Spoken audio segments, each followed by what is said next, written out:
Uma hora de Eslen Delanogari para dormir. Regule seu sono agora com a ajuda do neurocientista mais conhecido do Brasil. Esse canal não é monetizado, então você pode me apoiar enviando um Pix para essa chave.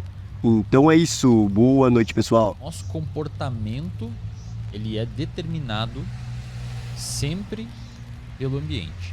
Sempre. Vou tentar explicar. O que determina o nosso comportamento são as consequências do nosso comportamento. Pensa assim, existem 3 níveis de seleção de comportamento. Existe um nível de seleção de comportamento. E eu vou voltar depois na sua pergunta sobre como que eu fui para mestrado, doutorado, etc. Eu não esqueço. Pode deixar. Eu tô só abrindo um parênteses aqui. Existem 3 níveis de seleção de comportamento. E isso todo mundo da psicologia tem que saber, cara. Tem que saber, mesmo que não estude isso, que nunca tenha ouvido isso. Isso daqui tá tudo numa aula. Eu posso fazer merchan aqui do meu negócio? Pode. Tá tudo numa aula do RD, do Reservatório de Dopamina, que é um plano de assinatura que eu tenho onde eu ensino. A aula, eu não lembro o número da aula, mas é uma aula sobre livre-arbítrio. Tá tudo lá, esse conteúdo que eu vou falar aqui, mais especificado, mais bonitinho, mais organizado no raciocínio. E eu dei essa aula no quadro lá, tudo bonitinho. Existem 3 níveis de seleção de comportamento. Olha que louco isso aqui, cara. Um nível é um nível que a gente chama de filogenético. Um nível é um nível que a gente chama de ontogenético. E o terceiro nível, que é mais exclusivo e alguns teóricos falam que é só dos humanos, que é o nível cultural. Vou explicar. Eu tenho tempo, né? Eu posso explicar aqui tá os aqui, negócios. tá livre. Tá. Vambora. É parênteses dentro de parênteses. Tá, é igual fechou. Inception, você Então, vai mergulhando. ótimo. Vamos lá. O nível filogenético, ele diz respeito às nossas heranças morfológicas, fisiológicas e genéticas da nossa evolução.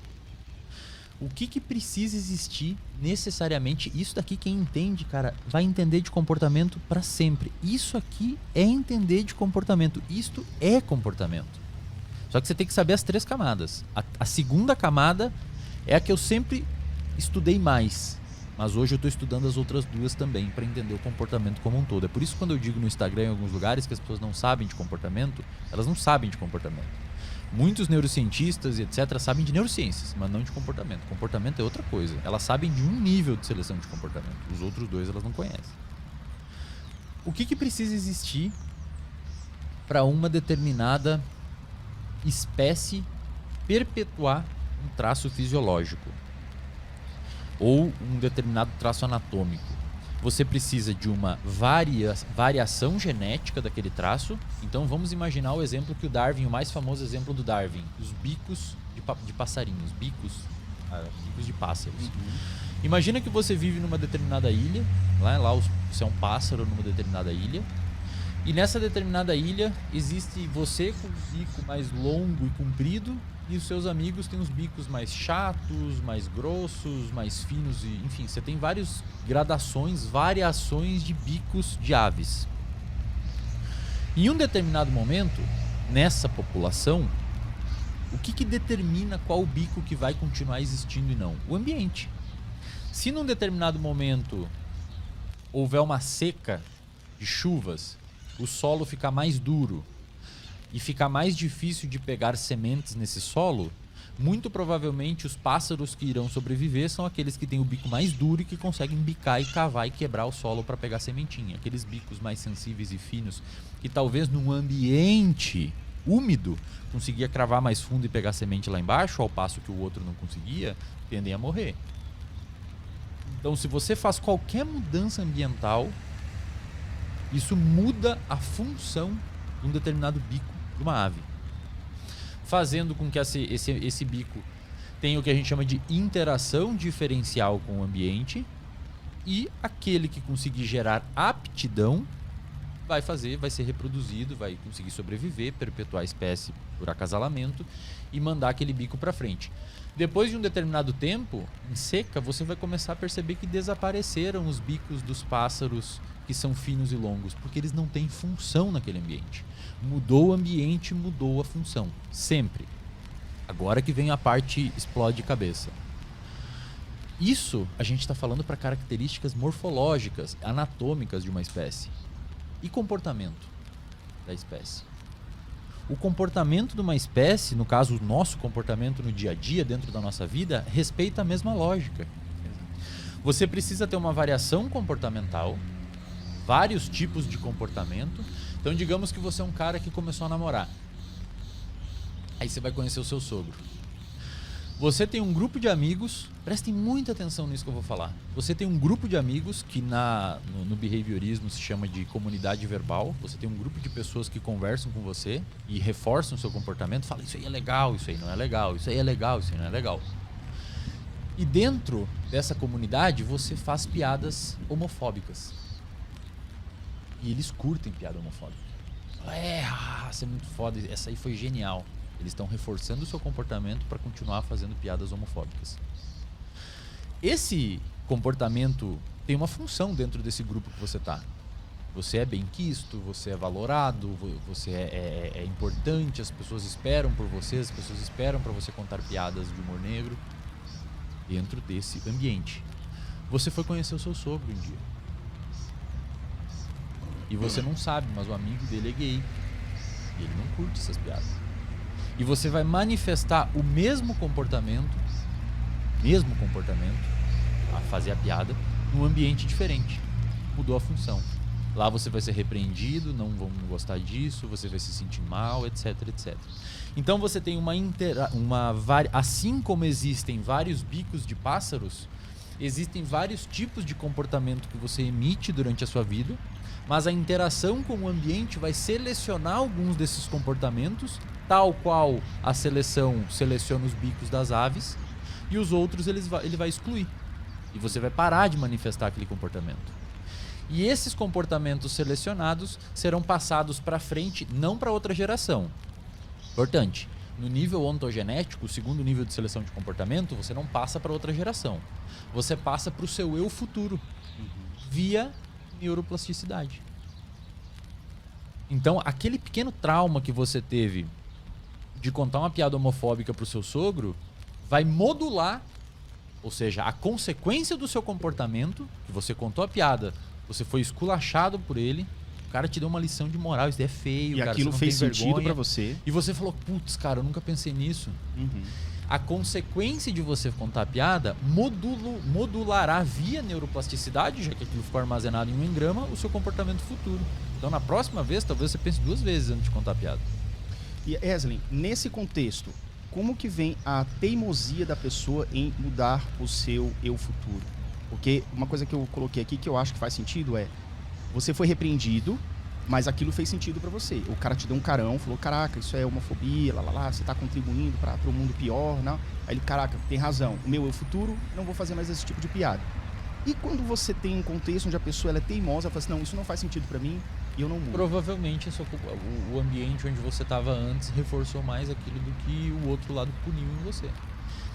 O sistema nervoso central, o nosso cérebro, ele é um órgão de cálculo, tal qual pensa assim, qual que é a probabilidade de um bico de uma ave sobreviver num determinado ambiente? Depende de como aquele ambiente está estruturado para gerar ou não aptidão para aquele tipo de bico daquela ave. Qual que é a probabilidade de um comportamento continuar em você? Depende o quanto de aptidão aquele comportamento dá. Às vezes o cara é seu sogro, mas a sua namorada você não gosta muito dela. Os seus amigos, um deles é seu chefe. Então você começa a atribuir valores. Você fala, não, eu ganho mais fazendo lá do que respeitando aqui. É um grande cálculo. Nosso sistema nervoso faz um grande cálculo se vai ou não realizar um comportamento depois baseado em todo o nosso histórico passado. Olha que interessante. Conforme você tem uma variabilidade de comportamentos, e cara, isso pode ser externalizado e pode ser extrapolado até uma criança aprender a caminhar. Pensa assim, a criança deu um passo, ela emitiu um comportamento.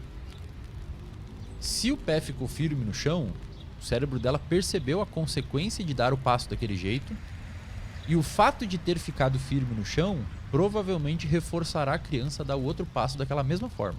Se a criança entrou com o pé um pouquinho mais dobrado, provavelmente vai sentir um pouco de dor, vai desequilibrar e cair, o comportamento foi punido. Então ela não vai fazer mais aquele comportamento. Então eu sei que é muito louco isso, cara, mas você tem um espectro gigantesco de comportamento e o ambiente que você tá vai pincelar um ou dois, jogar o resto fora e aqueles um ou dois vão ser perpetuados para frente via neuroplasticidade. Aí tem um terceiro nível de seleção de comportamento, que é o nível cultural.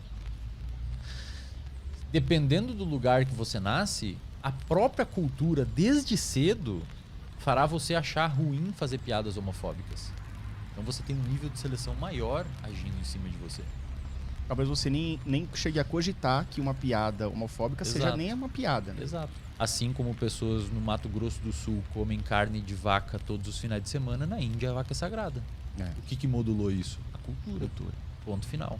Então, o nosso comportamento ele é determinado por toda a nossa história evolutiva anterior, que nos deu determinadas aptidões, a nossa história experiencial do nosso passado distante e recente, e a cultura onde a gente está sobrevivendo hoje, que é como se fosse um guarda-chuva em cima de tudo isso. Você, sei lá o que é um eu dentro de você, o que as pessoas chamam de self, alguma coisa assim, se tem um espaço muito pequenininho de controle, cara. Quem controla são as variáveis externas. Porque Sua disposição para aprender é admirável. Mantenha esse foco e você alcançará todos os seus objetivos pessoais. A jornada do conhecimento exige paciência e dedicação. E você está trilhando este caminho com maestria. Duas coisas. Primeiro, o financeiro e a vergonha que ele tava passando de pagar aquilo, entendeu? é um ótimo motivo. É. Tem que ter um bom motivo, cara. No seu caso, por enquanto, tá sendo tirar a barba e colocar a fralda. E, Mas quem sabe isso vai passando com o e a tempo. gordura. E a no gordura, fígado. exatamente. A gordura no fígado. Ó, Eu trabalhava em laboratório, cara. Eu fazia experimento com camundongo. Tudo aprovado. Cadê a câmera? Tudo aprovado por comitê de ética, tá tudo certo. E a gente dava... se eu não testar no rato, eu vou testar onde? Vou testar na sua mãe. a gente passava tudo por comitê de ética, né? Vinculado à instituição federal. E a gente dava o Western Diet pros animais. Que era basicamente assim, uma ração de roedor 60% rico em gordura saturada. Então era uma ração, cara, que você pegava na mão, aquilo parecia que você pegou uma banha, uma gordura de animal, de carne, tá ligado? Uma costela, assim. Tem que lavar a mão com detergente. E na água de bebê do animal, fica 10 animaizinhos por gaiola e bota uma mamadeira grandona, né? Na água de bebê a gente botava 10% de xarope de milho rico em frutose, que é o que se usa para adoçar refrigerante. Então, basicamente, a gente estava tentando mimetizar nos animais um cara que come hambúrguer do E toma McDonald's e toma Coca-Cola. Coca-Cola normal. Cara, era assim, ó, 2 meses os bichinhos naquela dieta, bicho. Eles dobravam o peso e quando você ia fazer a biópsia dele para pegar tecido, para fazer análise laboratorial, o fígado, eu enxergava aquilo. Eu pegava um animal controle com uma dieta saudável e o animal com high fat diet e high fructose diet, a gente não achava o fígado no meio da gordura. E o fígado de um dos controles era a cor de um vinho, O outro era vinho amarelo. tinto, e o outro era da cor dessa mesa aqui, ó, o fígado. Com esteatose, né, cara? Esteatose hepática não alcoólica, todo destroçado.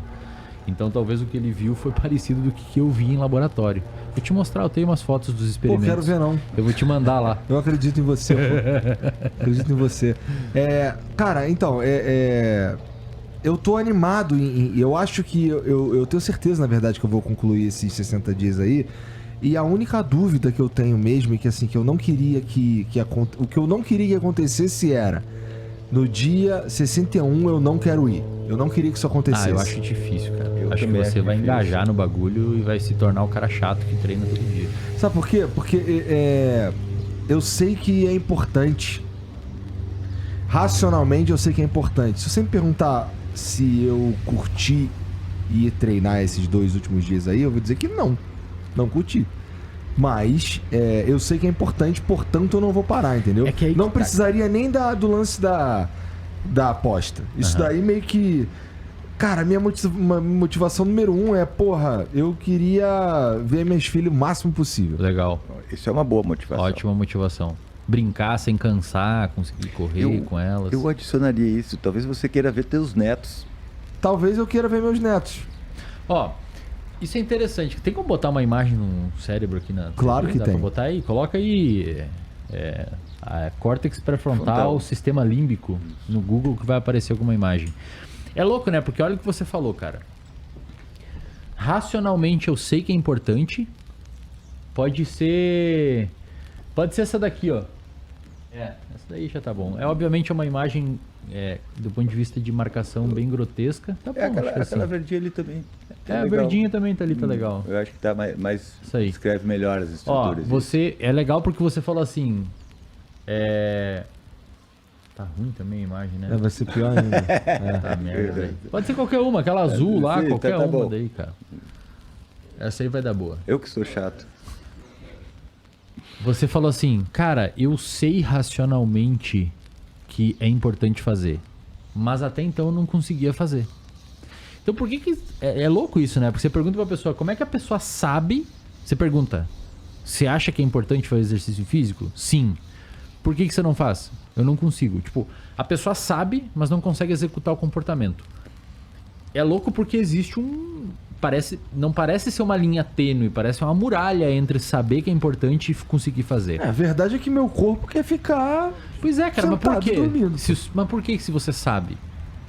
Não, eu sei que é uma pergunta meio estranha, mas deveria causar estranheza às pessoas. Talvez o grande problema seja justamente o fato de que os seres humanos pensam, né? Porque se a gente não pensasse, a gente só ia fazer e Na valeu. verdade, não, cara. O que acontece é o seguinte, ó, você tem regiões distintas no seu cérebro envolvidas por entender o valor do comportamento e executar o comportamento.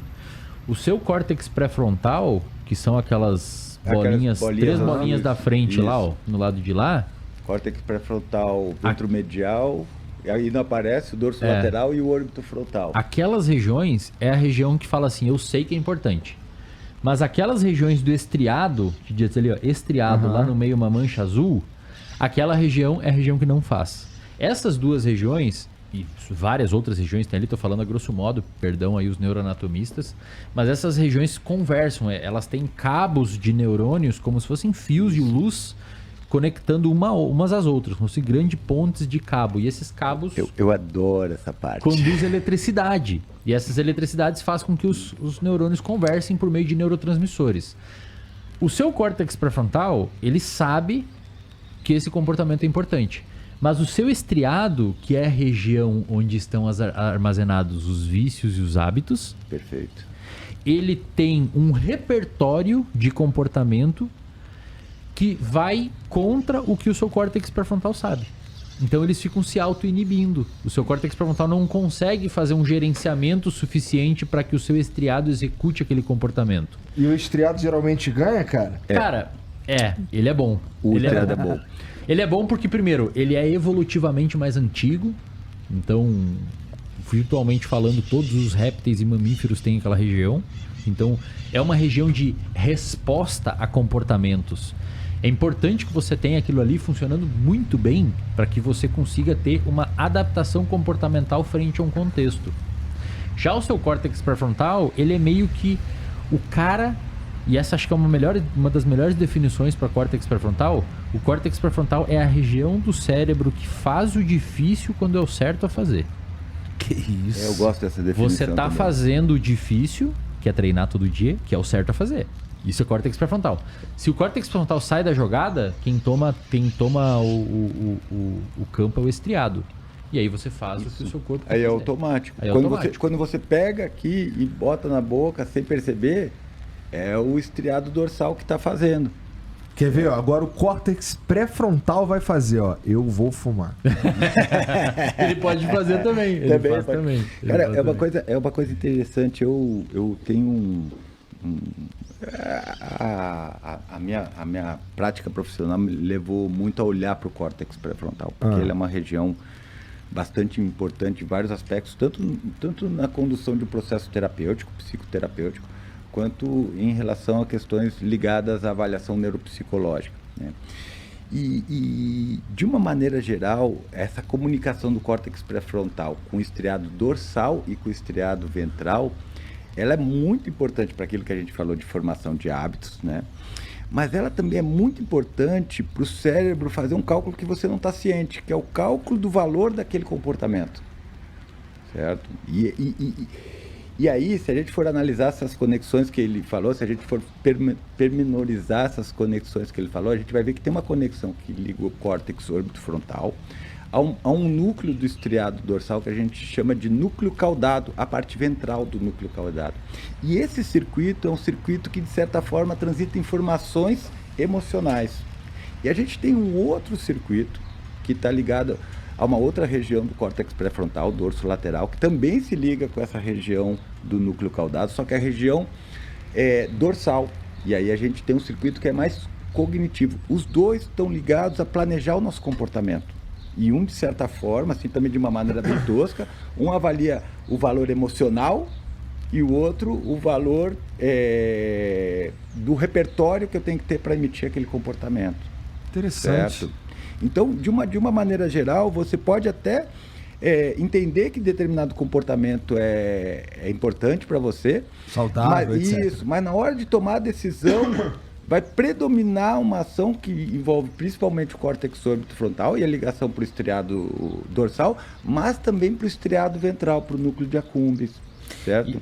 E olha também, cara, ao mesmo tempo, nesse processo de tomada de decisão de comportamento, o córtex pré-frontal consegue conversar com áreas do seu cérebro que estão envolvidas com interocepção. Que é a capacidade que você tem de olhar dentro do seu próprio... Olhar não, mas a capacidade que você tem de sentir os seus processos fisiológicos internos. Se por alguma razão o cérebro inteiro, nesse grande cálculo que ele faz, chega na conclusão que a disponibilidade energética, por exemplo, em termos de glicose, glicogênio mesmo, ou a disponibilidade de alerta, capacidade atencional está baixa, a decisão tende a ser enviesada porque tem menos esforço envolvido. Então, se você dorme mal, se você come mal, automaticamente o seu cérebro já entende que a propensão de executar um comportamento que envolve grande esforço, como exercício físico, já é menor. E tem algum jeito de fortalecer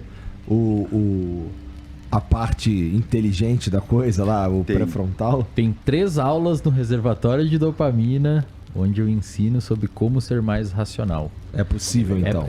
Tipo, na verdade, um processo psicoterapêutico, tô falando aqui brincando, né? A gente ensina algumas funções ali, tenta mais ou menos dar um direcionamento, mas o ideal é um processo psicoterapêutico, principalmente, necessariamente, na verdade, com uma linha terapêutica chamada terapia cognitivo-comportamental, aonde o profissional vai unir ferramentas cognitivas, como o próprio nome diz, a ferramentas comportamentais. As ferramentas cognitivas majoritariamente vão atuar no córtex pré-frontal e as ferramentas comportamentais vão atuar no sistema límbico e no estriado, porque envolve mudança de reforço e de punição, etc., manejo de contingências. Virtualmente falando, um processo psicoterapêutico nessa linha TCC, terapia cognitivo-comportamental, quando a gente olha é isso que acontece. A TCC, ela melhora a sua capacidade racional, fazendo você tomar melhores decisões, digamos assim. E quando você coloca uma pessoa que fez esse processo psicoterapêutico numa máquina de ressonância magnética, você vê um aumento na atividade das áreas frontais do cérebro. Então, em outras palavras, a terapia cognitivo-comportamental é a ferramenta para se atingir essa melhora, digamos assim, em tomar melhores decisões. Um dos principais fatores de risco para o desenvolvimento de depressão é cortisol alto por muito tempo. Olha só. Então, cara, se você... A tendência é a gente ter mais gente com depressão hoje em dia. Porque tá sendo super protegido. Não lida com estresse. Daí qualquer coisa. Faz todo sentido. Pensa assim. Isso é uma coisa que as Hoje pessoas têm mesmo, que... chegar meu moleque e já vou dar susto nele, cara. Bota fazer um ao vivo que vai se estressar. O assim. cachorro hoje quase morreu, hein, filho? Tá bem, mas quase morreu.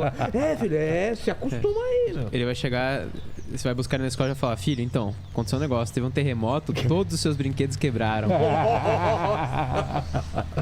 Não, mas aí que tá. Eu sempre falo isso. O estresse, ele respeita uma curva que é uma curva de sino. É uma curva em U invertido. Então, basicamente, o que os neurofisiologistas e os neurocientistas mostram que estudam isso hoje é que, assim, você não pode ter pouco estresse é ruim para o sistema. Imagina você fazer um stand-up e você não ficar nem um pouquinho ansioso. Isso é uma merda, velho. Você não vai se preparar, não vai... Enfim.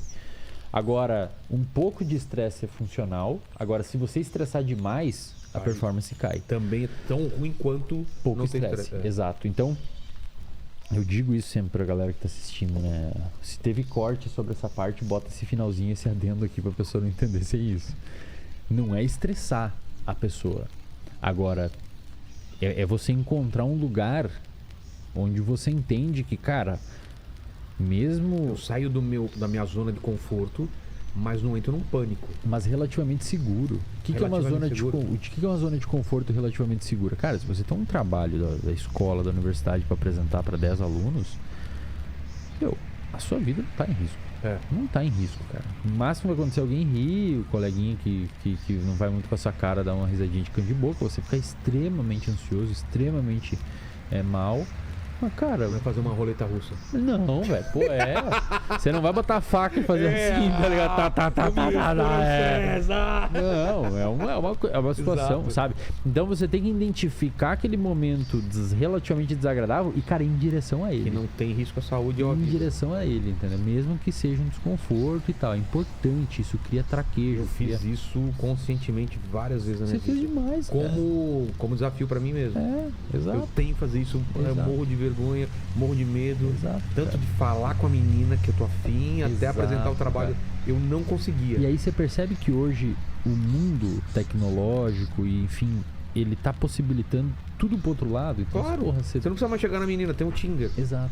Você não precisa ligar na casa dela como você precisava antes. Exato, E o pai pode atender e você vai ter que falar com o pai. Fala, Exato. por favor, chama a Samantha. Não, pra começar, a quem primeira menina. que liga hoje, cara? Ninguém liga mais hoje, cara. Quem que liga pra pessoa hoje? Samantha, beijo. O primeiro beijinho que eu dei na vida foi com ela no Play Center no Montanha Encantada. Você tava nervoso? Porra! Não, era a excursão da escola do final do ano. Eu fiquei planejando o ano inteiro. Cara, quando chegar na excursão e todos os amigos, você consegue, vai, cara. cara. E aí você vai, agora é a hora da Montanha Encantada. E aí, cara, se tivesse uma medição, tava tudo explodindo. E eu devo ter, nossa, deve ter sido ridículo. Cara, o eu negócio. acho que talvez o principal momento, assim, que também deva ter te dado um pico de estresse que você foi em direção foi stand-up, né, velho? O que a gente chama de open mic, a primeira vez que você sobe É a no primeira palco. vez que você Eu tenho sobe. gravado. Você lembra, velho? A primeira Não, vez eu tenho gravado. Eu não... Mas você lembra da experiência emocional? Claro, Fudido, cara. assim, sem dormir. É pro mal e pro bem, né? Ele começa ruim e termina bem, mas poderia terminar mal também.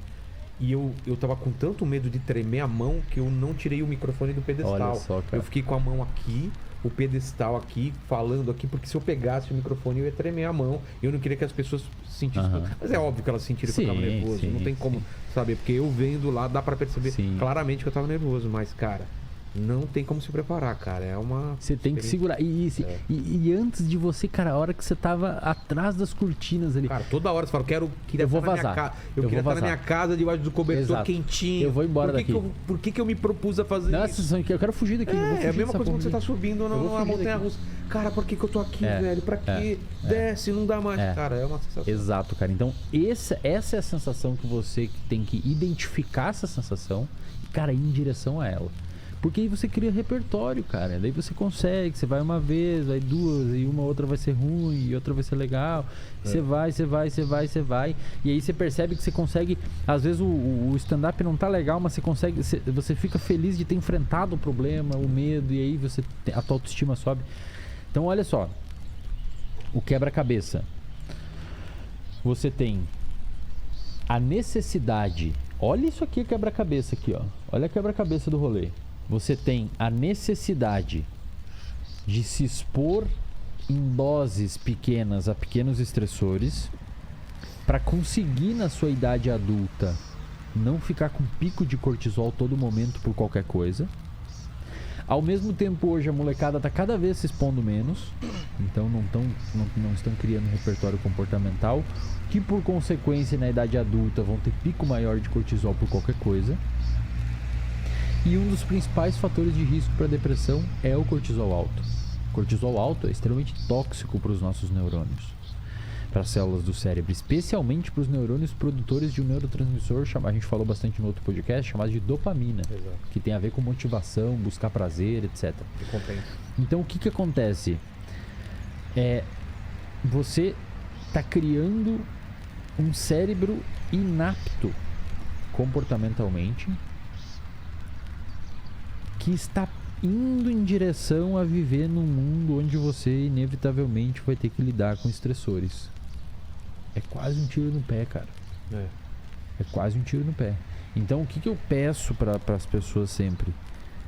Não se esquive de situações que você tem medo. E eu, como pai, não super proteger. Exato, cara. Tipo, senta e conversa. Fala, filho, eu sei que você tá com medo, eu sei que é uma apresentação pros seus coleguinhas, eu sei que talvez tenha menininha ali na turma e você tem vergonha, mas é um momento importante de você ir, de você vencer, pra você ficar mais forte, tal. Não liga pro diretor e fala, que história é essa aí de botar o meu filho aí no negócio, cara? Não. Continue assistindo. Sua determinação em absorver este conteúdo é admirável. E em breve você terá uma compreensão sólida que abrirá portas para novas oportunidades e conhecimentos. Eu tenho um plano, um produto que eu vendo na internet chamado Reservatório de Dopamina. É um clube de assinatura e onde eu posto aulas lá. Na verdade hoje já virou quase uma Netflix, assim. A gente tem aulas minhas, tem aula de nutrição com o professor, tem aula de finanças, tem cozinha básica, tem saúde mental, um módulo só sobre saúde mental, tem um módulo de psicofarmacologia, tem várias coisas. E eu fiz uma aula lá dentro, que é a aula mais assistida até hoje, que o título dela é Como a Sociedade Emburrece a Concorrência.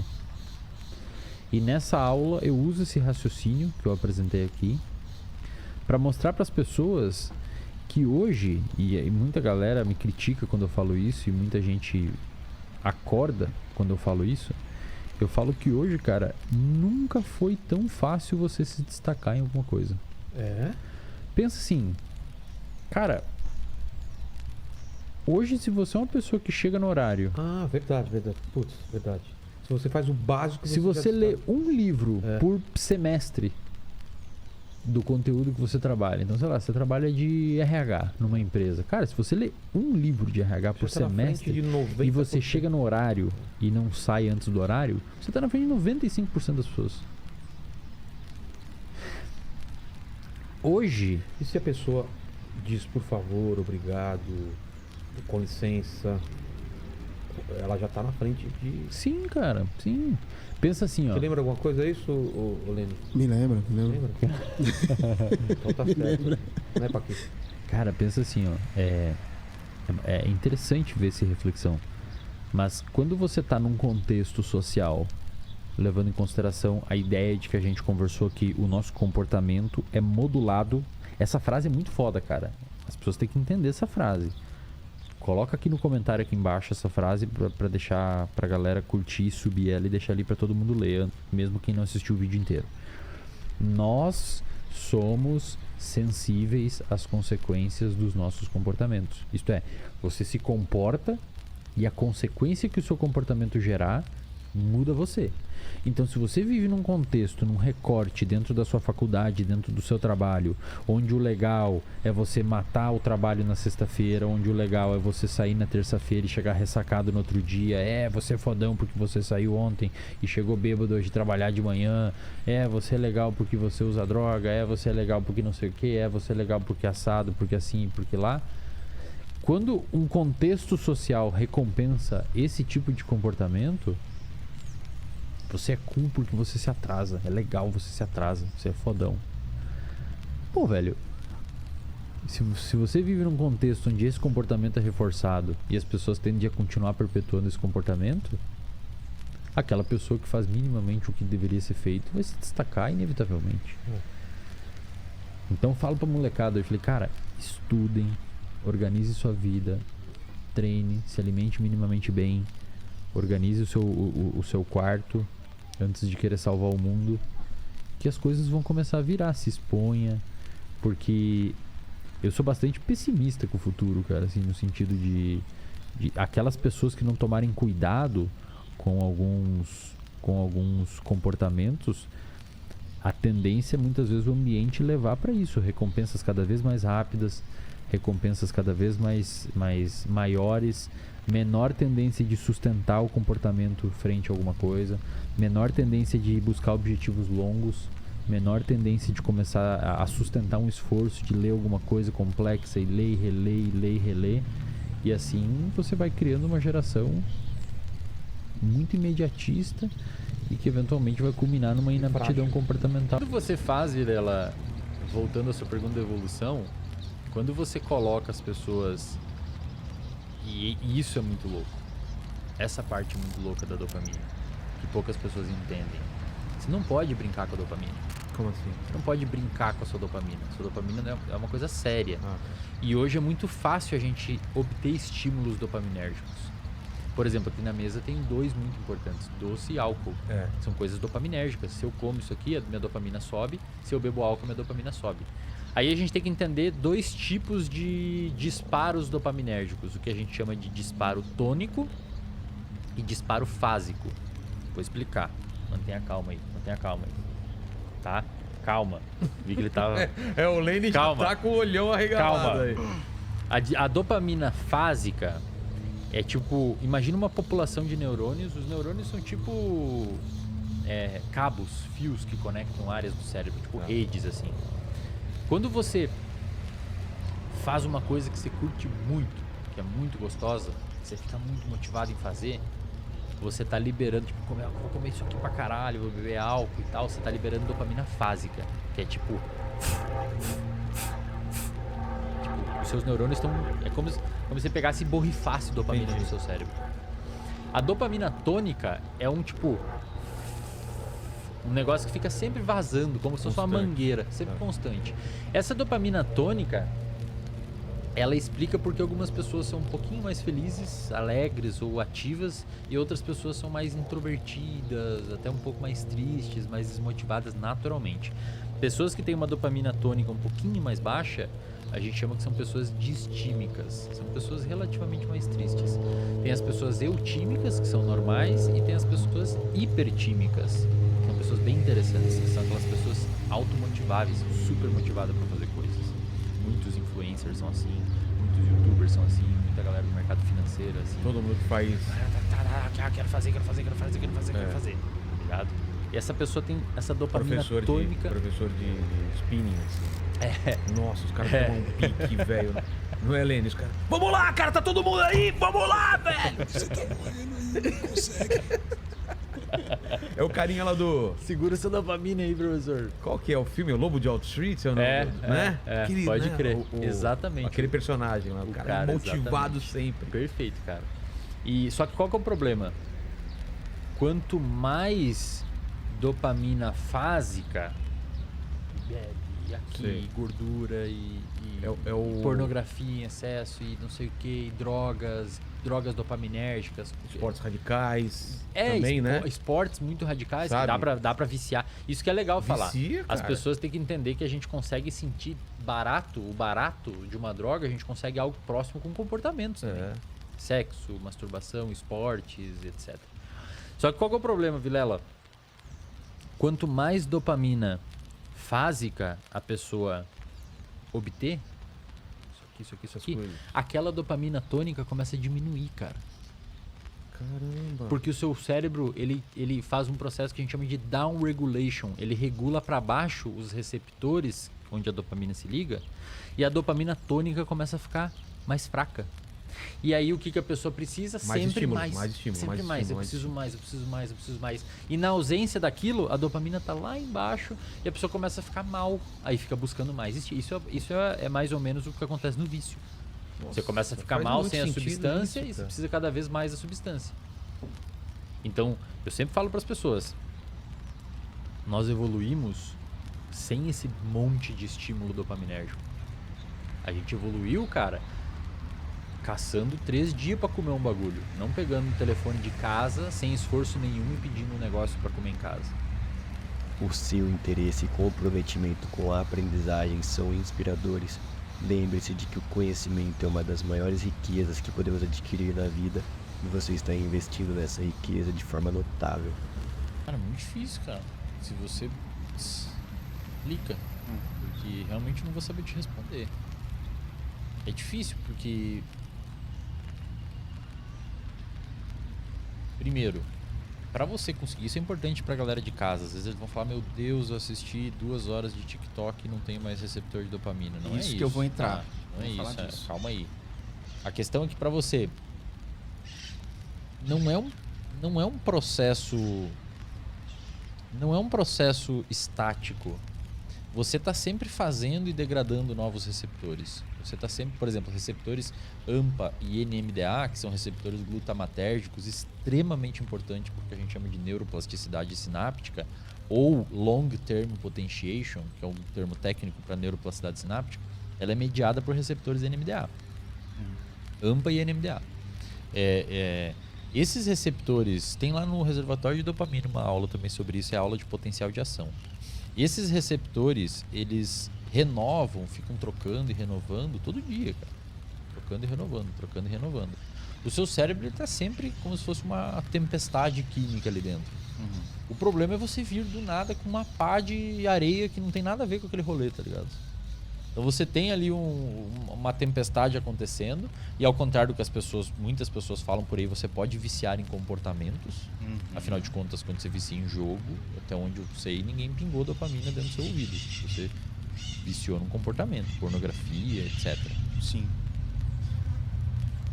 Só que pra você reduzir o número de receptor, cara, é muito tempo usando muita droga.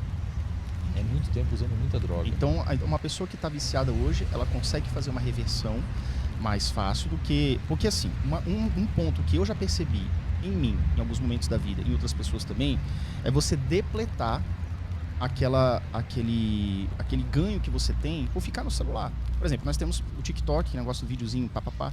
Eu não gosto muito de TikTok, mas, enfim, tem muita gente que é viciada naquilo, fica dedilhando aquilo ali. Então, antes de dormir, a pessoa, ela simplesmente está viciada em dedilhar o celular. Já passou, não dá mais prazer a pessoa ficar olhando. Ah, que vídeo interessante. Cara, o prazer dela é ir pro próximo vídeo. A impressão que me dá é que o prazer muda. Antes era um interessante, vou procurar um vídeo interessante num aplicativo. Agora, a pessoa entra, olha o que tem, não sente mais prazer naquilo. Não sente prazer. É como se fosse assim. O cara perde o sono, porque tá recebendo aquelas as Mas luzes. deixa eu te falar uma coisa. Um usuário de cocaína crônico, você acha que ele tem prazer cheirando pó? Ele não tem, cara. Ele precisa daquilo. Diferente. E isso pode ser o celular também. Um comportamento que já Pode chegou ser. nesse nível. Talvez não naquele nível agressivo do nível do cara de deixar de sair com a família, vender coisa de dentro de casa pra usar aquela substância. Mas não é 8 ou 80, é um degradê. Existe um limiar onde aquilo começa a passar a ser disfuncional na sua vida. Mas é um degradê, sempre um degradê. Tem um momento que você começa a perceber, pô, eu tô muito aqui no TikTok e isso tá começando a me prejudicar porque eu não tô entregando meu trabalho, eu não tô trabalhando, não tô dando atenção pro meu namorado, não tô dando atenção pra minha namorada, não tô conseguindo ir à academia mais porque eu quero ficar assistindo TikTok. Quando começa a ter uma função prejudicial dentro da sua vida, aí aquilo começa a ser um problema. Mas, obviamente, o TikTok, ele é construído para prender a sua atenção ali dentro. Primeiro, os vídeos são rápidos. Segundo, não tem muito o que fazer. Você entra, o já áudio, tem vídeo. o áudio é grande, o Estridente. grau de estridente, não tem borda.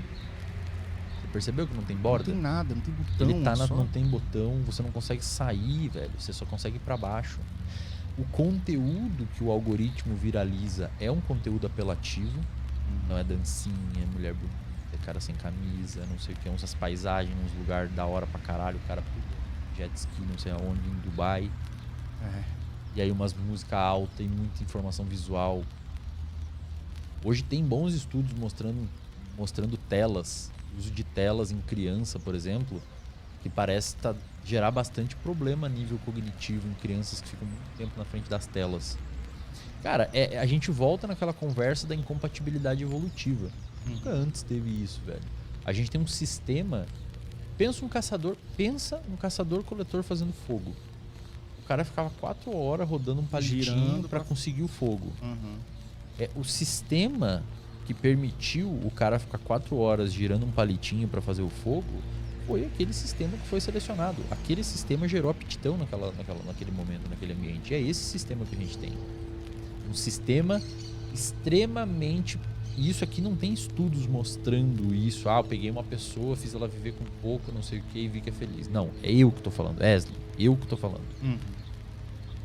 A gente tem um sistema totalmente projetado, cara, para você não ter excessos, nem do ponto de vista alimentar, nem do ponto de vista de uso de substância, nem do ponto de vista de ficar acordado muito tempo, nem do ponto de vista de excesso de comportamentos reforçadores.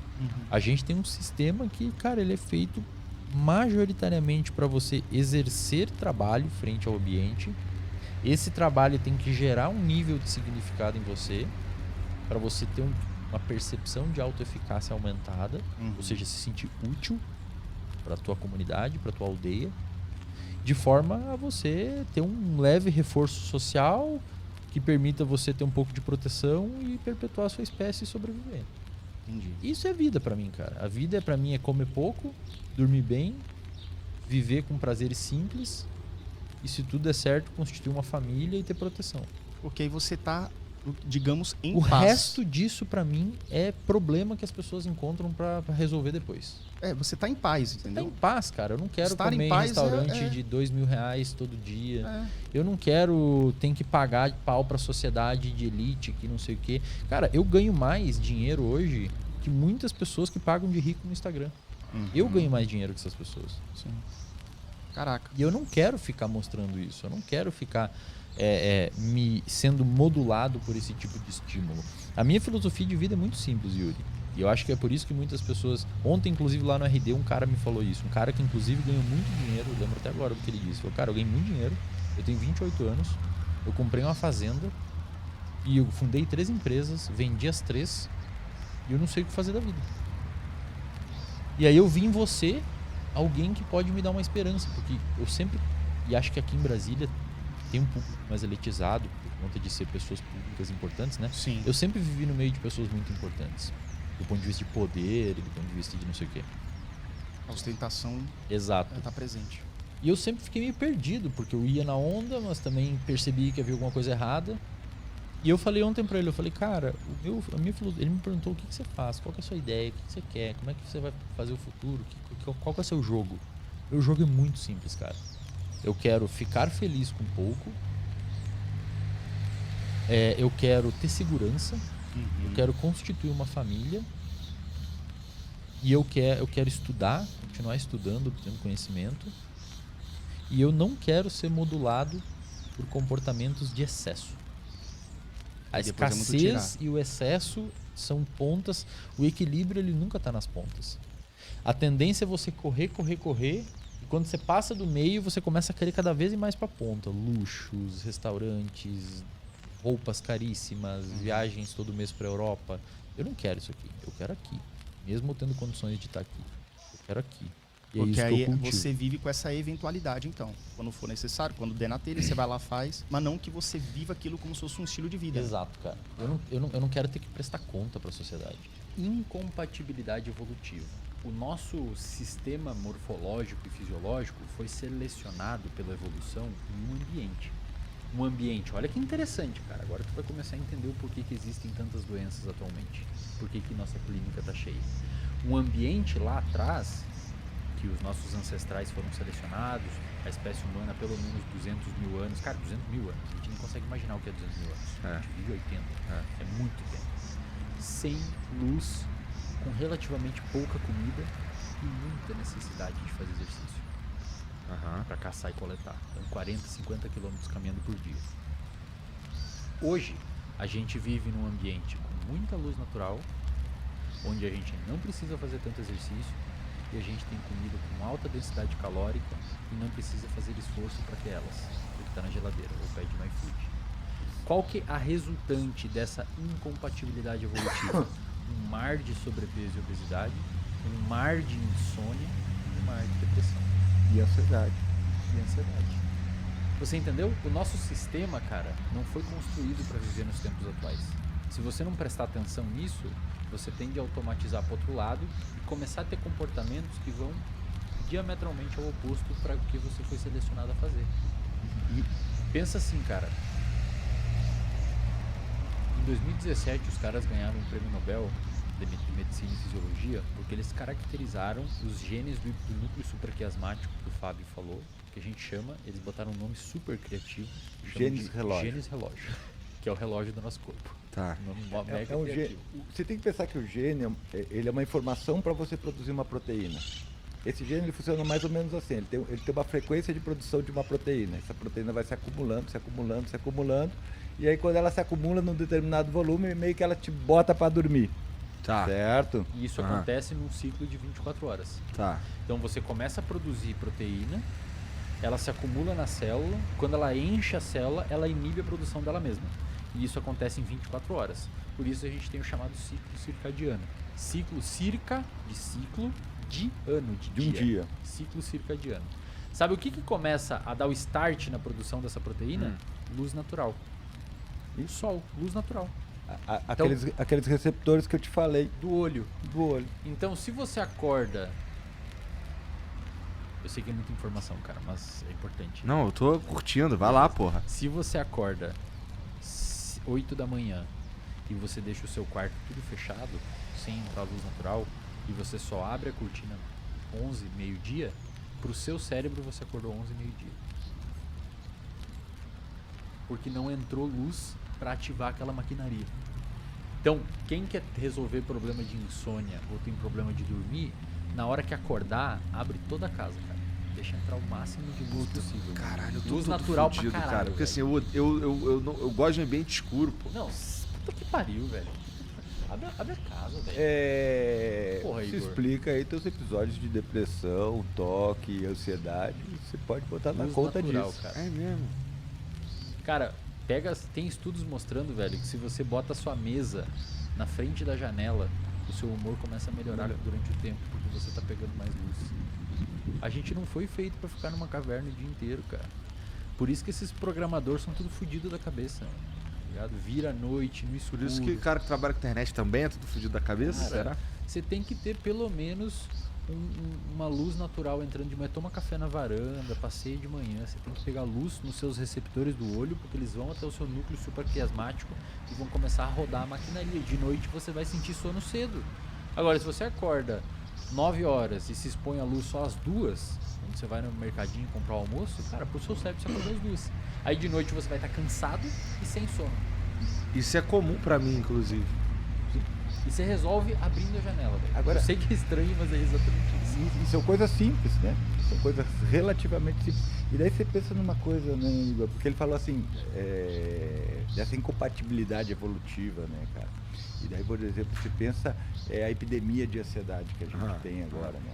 Essa epidemia de ansiedade, a maior parte dela por causa dessas questões de hábitos, certo? Ou seja, você acaba aumentando a atividade das áreas relacionadas à ansiedade, porque teu córtex pré-frontal não está funcionando direito, e aí você acaba interpretando as situações do dia a dia de uma forma mais catastrófica do que elas são.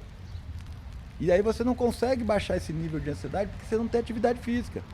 Porque você... E pensa no seguinte, o medo foi feito para você lutar ou fugir, certo? Então o que acontece? Você está com medo de um bicho, você sai correndo, foge dele, quando você se livra dele, você tem, depois de fazer atividade física, você tem aquele, volta para o teu nível basal, certo? Você tem aquele alívio que o pessoal fala, certo? No nosso caso, você fica produzindo ansiedade o dia inteiro, só que você não faz atividade física. Não descarrega. Daí você não volta para o nível basal, você está sempre ansioso, sempre ansioso, sempre ansioso. Aí você não dorme direito, está sempre ansioso. Aí às vezes você tem comportamentos compensatórios com substâncias ou vícios comportamentais. Joguinho. Cara, aí. E sabe o que é o pior de tudo, velho? Nessa parada? O nosso cérebro, ele é plástico. Ele fica melhor com o tempo naquilo que você está fazendo. E isso serve para os dois lados. Se você começar a andar de skate, estudar uma nova língua, aprender física, qualquer coisa que você começar a estudar novo, o seu cérebro ele começa a se mudar via neuroplasticidade, fixar aqueles padrões de aprendizado e você começa a ficar melhor, por isso que você aprende algo. Só que, cara, isso funciona pro outro lado também. Em outras palavras, uma pessoa que começa a ficar ansiosa e cada vez é mais ansiosa, o cérebro vai ficando bom em ser ansioso. É por isso que quando você trata um paciente com depressão ou com ansiedade, logo no início que abriu o quadro, a remissão dos sintomas tende a ser mais fácil. Agora você pega uma pessoa mais velha, 20 anos deprimida, cara, o cérebro é muito bom em ser deprimido. Cara, é excelente em ser ansioso. Aí fica mais difícil o manejo. Aí muitas vezes é necessário um medicamento. Porque o medicamento é como se você borrifasse neurotransmissor que deixa ele mais mole. E aí você pode reformular ele de novo por meio da psicoterapia. Caralho, entendi. É na hora pra caralho, velho. Nossa, é muito louco. Primeiro, os 2.200 que eu tirei no meu curso era mais do que eu ganhava no mês. Era mais que a bolsa. Então me motivou, cara. Eu falei, eu tirei num final de semana quase 2 vezes a bolsa que eu ganho. Falei, opa, legal isso. Isso aqui é bacana. Falei, bacana isso, cara. Isso aqui é legal. Vou tirar um dinheiro aqui. O outro foi horrível, velho. Eu fiquei 4 meses sem fazer mais nada, sem postar story, sem organizar meu Instagram. Sumi ali 4 meses num limbo, totalmente desmotivado e me achando um lixo. Por quê? Porque eu pensei, as pessoas não querem me ouvir, cara. As pessoas não querem meu conteúdo é ruim, as pessoas eu não vou conseguir ajudar ninguém, eu não vou fazer. Qual o gatilho pra você perceber isso? Foi só um pequeno fracasso? Foi. E você tinha essa consciência de que esse pequeno fracasso não definia a tua situação? Ou na época você não tinha muito bem claro? Na época eu não tinha muito bem claro porque eu não conhecia o poder da internet. Não tinha muita noção o que era isso, como é que era esse ambiente, como é que era esse lugar. Depois que eu comecei a entender que, pô, tem muito mais gente, você consegue alcançar, você tem que estruturar, você tem que fazer várias vezes. Porque na academia, nós somos moldados a crer que você tem que... Você é moldado a crer... É diferente o ritmo, cara, da internet. A internet você tem que ter uma constância, você tem que estar ali todo dia, você tem que criar relacionamento, você tem que largar conteúdo. Na academia é meio que o oposto, sabe? Vou me esconder um pouco, vou fazer o meu meio solitário. Depois que eu comecei a perceber que o ritmo era diferente, as coisas começaram a andar melhor. Mas Então você percebeu que na internet o ambiente pode ser um pouco mais estressante do que na academia? Essa foi a sua conclusão? Eu percebi que era um estresse diferente. Um estresse bom? Não necessariamente bom, mas é um estresse diferente. É que assim, cara... O estresse não é necessariamente um problema. Na verdade, ele pode ser um combustível. Sim. A questão é que assim, eu sempre quis ser professor em instituição federal, pública. Eu sempre quis ser professor. Minha ideia quando eu entrei no mestrado era ser professor. Inclusive no finalzinho do mestrado eu fiz um concurso para professor substituto. Fui aprovado em 7º lugar pro concurso, mas era duas vagas, eu não entrei. Ainda bem que eu não entrei, né? Foi a melhor coisa que aconteceu para mim não ter entrado. Exato. Só que há algum tempo eu vejo que tem alguma coisa errada nas instituições de ensino. Primeiro, o professor vai embora, velho. Quando você tem um emprego que o trabalhador que lutou pra caralho pra estar naquele emprego vaza, tem alguma coisa errada. Nicolelli, Suzana Herculano, vários neurocientistas proeminentes na área, famosos já na área, vazam daqui, vão para os Estados Unidos, vão pra fora do Brasil e trabalhar lá fora. Então esse é o primeiro ponto. Quem batia muito nisso era a Suzana Herculano, publicamente falando. Ela veio no Senado já, gritou ali, falou que essa palhaçada. E não adiantou. Burocracia do caralho, velho. Cara, você quer ver uma coisa ridícula? Ridículo. É ver professor. A Suzana Herculano uma vez postou no Facebook isso. Cara, eu tô incrédulo aqui na minha mesa, porque eu tô tendo que recortar nota fiscal pra fazer um documento, fichário, na época não tinha tanta tecnologia, eu acho, um fichário pra provar que eu gastei o dinheiro que eles me deram pra fazer pesquisa com o que eu falei que ia gastar. Com a pesquisa, Porra, velho. Cara, a mulher que contou quantos neurônios a gente tem no cérebro ficou 3 dias fazendo um fichário com um canhoto de nota fiscal. Você quer um material humano jogado fora? É isso. Porra, paga uma secretária, velho. Paga alguém pra fazer essa porra. A mulher é uma puta de uma neurocientista. Ela só tem que fichário. mexer aquilo, cara. E hoje é a mesma coisa. Você pega uns professor pica, o cara tá na fronteira do conhecimento, estudando Alzheimer, Parkinson, depressão, etc. E o cara tem que preencher planilha para provar pro CNPq, para provar pra CAPES que ele comprou 30 pílulas de aspirina e não 27. Isso é um atraso do eu vejo uma Ferrari puxando uma carroça. Uma Ferrari puxando uma carroça. Então, quando eu percebia isso, cara, eu falei, puta, mas isso aqui é tenso, né, meu? Isso é meio complicado. E por que você não Você vê desistiu? professores hoje falando, cara, eu não tenho tempo de ler paper, fazer atividade burocrática. É um sistema muito equivocado. Um sistema que usa muito mal o material humano. Doutor, fudido na área, preenchendo relatório. É você pegar os ministros do STF e botar e entregar a carta do STF. Vai lá. Você tem que entregar essas cartas aqui agora. Não, eu tenho que julgar os casos aqui mas vai lá. sei lá o que da política. Não, você é o teu ofício. Não rola, né, velho? Obrigado por fazer parte desta jornada de aprendizado. Assista outro vídeo relacionado para expandir ainda mais o seu conhecimento.